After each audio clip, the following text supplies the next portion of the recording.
લોકસભાની ચૂંટણી હવે નજીક છે ત્યારે લોકસભા માટે જાહેર કરાયેલા ઉમેદવારો સામે વિરોધ વકરતો જાય છે।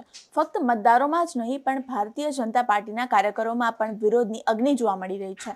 લોકસભાની ચૂંટણી પહેલા જ આપણે વડોદરામાં રંજનબેન ભટ્ટના વિરોધમાં પોસ્ટરો જોયા, સાબરકાંઠામાં ભીખાજી ઠાકોર સામે તેમની અટકને લઈને સર્જાયેલો વિવાદ પણ જોયો।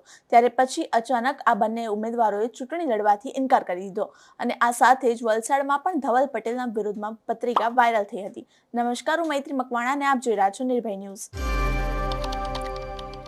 શિસ્તબદ્ધ કહેવાતી પાર્ટી ભારતીય જનતા પાર્ટીમાં લોકસભા ચૂંટણીમાં અસંતોષ જોવા મળી રહ્યો છે। અગાઉ વડોદરા અને સાબરકાંઠામાં વ્યાપક અસંતોષ જોતા ભાજપને ઉમેદવાર બદલવા પડ્યા હતા। હવે આ બંને બેઠકો પર ફરીથી ઉમેદવાર સામે અસંતોષ જોવા મળી રહ્યો છે। આ બંને ઉમેદવારોએ ચૂંટણી લડવાથી ઇનકાર કર્યા બાદ હવે ભારતીય જનતા પાર્ટીએ ઉમેદવારો બદલીને વડોદરાથી હેમાંગ જોશી અને સાબરકાંઠાથી ભાવનાબેન બારૈયાને ઉમેદવાર તરીકે જાહેર કર્યા, પરંતુ હજી પણ વડોદરા અને સાબરકાંઠા બેઠક પર ઉમેદવારને લઈને વિરોધ થઈ રહ્યો છે। ભીખાજી ઠાકોરના સમર્થનમાં 2,500થી પણ વધુ કાર્યકરો અને લોકો હિંમતનગર ભાજપ કમલમ ખાતે ધસી આવ્યા હતા અને ઉગ્ર વિરોધ પણ કર્યો હતો। કાર્યકરોએ આરોપ લગાવ્યો કે ભાજપે કોંગ્રેસના આયાતી પૂર્વ ધારાસભ્યની પત્નીને ટિકિટ આપી છે। કાર્યકર્તાઓએ ભાજપ પ્રમુખને ઉમેદવાર બદલવા માંગ કરી હતી અને ઉમેદવાર ભાજપના કાર્યકર્તા ન હોવા છતાં પણ ટિકિટ આપતા અરવલ્લીમાં ભાજપના કાર્યકરોમાં આક્રોશ જોવા મળ્યો હતો।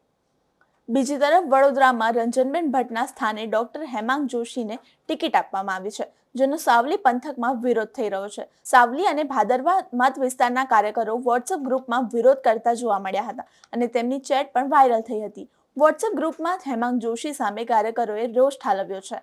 ત્યારે વલસાડમાં પણ ઉમેદવાર ધવલ પટેલને બદલવાની માંગ ઉઠી છે અને ધવલ પટેલને બદલવાની માંગ સાથેના પોસ્ટર વાયરલ થયા હતા। વલસાડ ડાંગ લોકસભા બેઠક પરથી રાજકારણ ગરમાઈ રહ્યું છે। અહીં પત્રિકા વાયરલ થઈ હતી જેમાં ધવલ પટેલને ઉમેદવાર બનાવવાના નિર્ણયનો ભાજપના જ કાર્યકર્તાઓ આગેવાનો અંદરખાને વિરોધ કરતા હોવાનો દાવો પત્રિકામાં કરવામાં આવ્યો હતો। ઉમેદવાર બદલવાની માંગ કરતો લેટર પણ વાયરલ થયો હતો। ત્યારે આ મામલે ભાજપના ઉમેદવાર ધવલ પટેલે દાવો કર્યો કે આ કોંગ્રેસનું ષડયંત્ર છે। કોંગ્રેસ હારી રહી હોવાથી આ પ્રકારની પ્રવૃત્તિ કરી રહી છે। સુરેન્દ્રનગરમાં પણ ભાજપના ઉમેદવાર ચંદુ શિહોરાનો વિરોધ થઈ રહ્યો છે। ચંદુ શિહોરિયા ચુવાડિયા કોળી સમાજના છે અને સુરેન્દ્રનગરમાં ચુવાડિયા કોળી સમાજની વસ્તી 35% છે, જ્યારે તળપદા કોળી સમાજની વસ્તી 65% છે, જેથી તળપદા કોળી સમાજના લોકો ચંદુ શિહોરાને બદલીને તળપદા કોળી સમાજના ઉમેદવારને લાવવાની માંગ કરી રહ્યા છે।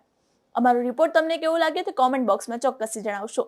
લોકસભા ચૂંટણીને લગતા આવા જ ઇન્ફોર્મેટિવ વિડીયોઝ માટે આપ જોતા રહો નિર્ભય ન્યૂઝ। અમારી ચેનલ નિર્ભય ન્યૂઝને લાઇક, શેર અને સબસ્ક્રાઇબ કરવાનું ભૂલશો નહીં। આભાર।